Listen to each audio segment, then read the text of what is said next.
सर्वस्य चाहम हृदय सन्निविष्टः। परमात्मा कहते हैं संसार का कोई ऐसा प्राणी नहीं जिसके भीतर में सन्निविष्ट नहीं।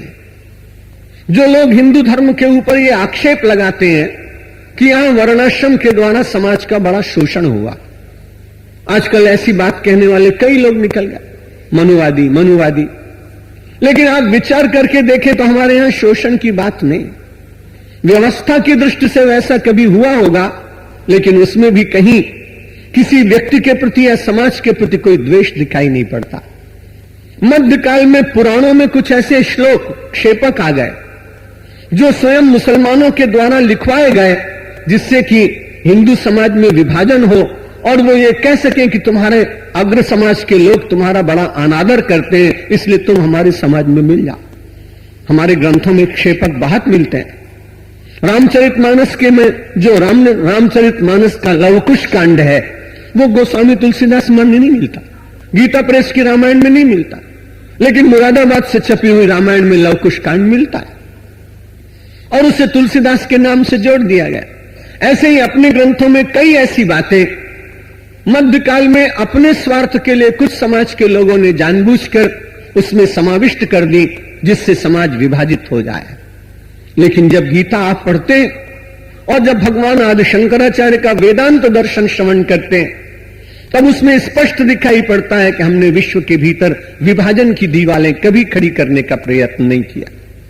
हम निरंतर प्रेम की वो सुरभि संसार को बांटते रहे, प्रेम के पावन प्रवाह से सबको एकीकृत करने का निरंतर यत्न करते रहे, जिसमें ये सारा संसार परमात्मा का एक नीड़ बन जाए और इसमें विराजमान जितने विहग रूपी मानव हैं वे उन्मुक्त चिंतन के द्वारा विचरण करते हुए अपनी प्रभा, अपनी छटा, अपनी आहा, अपनी द्युति, अपना प्रकाश, अपनी योग्यता समाज को दे सके। मानव को यहां बहुत अधिकार दिया गया और इसीलिए इस मानव का निर्माण करने के बाद, जैसा प्रज्ञा भारती ने अभी कहा, परमात्मा की सर्वोत्तम ये कृति है मानव।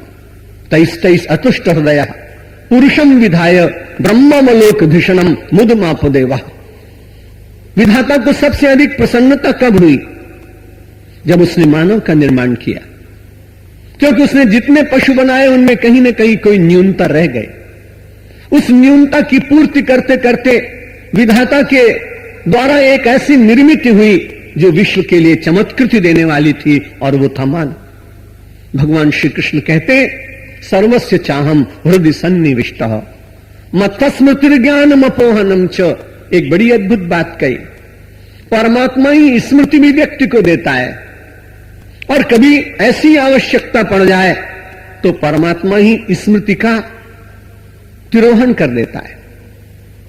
ज्ञान को भी वो कभी कभी व्यक्ति से छीन लेता है। बड़े बड़े विद्वान व्यक्तियों की स्मृति समाप्त होते हुए देखा गया है। आपने नाम सुना होगा, हमारे हिंदी में एक बड़े विद्वान हुए, राहुल सांकृत्यायन नाम थे। पहले वैष्णव संत थे, फिर बौद्ध संत हो गए, फिर उसके बाद में नास्तिक हो गए। वोल्गा से गंगा नाम का एक बड़ा अच्छा उन्होंने ग्रंथ लिखा। अनेक देशों में गए, अनेक बार परिणय रचाया, अनेक बार परिणीताओं को छोड़ दिया।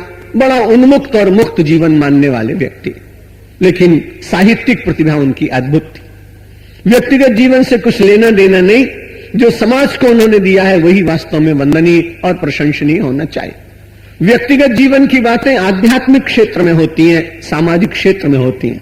साहित्यकारों का जीवन वैसे भी विभिन्न प्रकार की विधाओं में जीते हुए वो लोग उसे गुजारते हैं, पर उनका जो साहित्य होता है वो कई बार लोगों को प्रेरणा देता है। काव्य उनका प्रेरणा देता है, लेकिन अद्भुत घटना घटी। जो इतनी भाषाओं का ज्ञाता, कई भाषाओं का उन्हें ज्ञान, केवल अपने देश की भाषाओं का नहीं, अन्य देशों की भाषाओं का भी।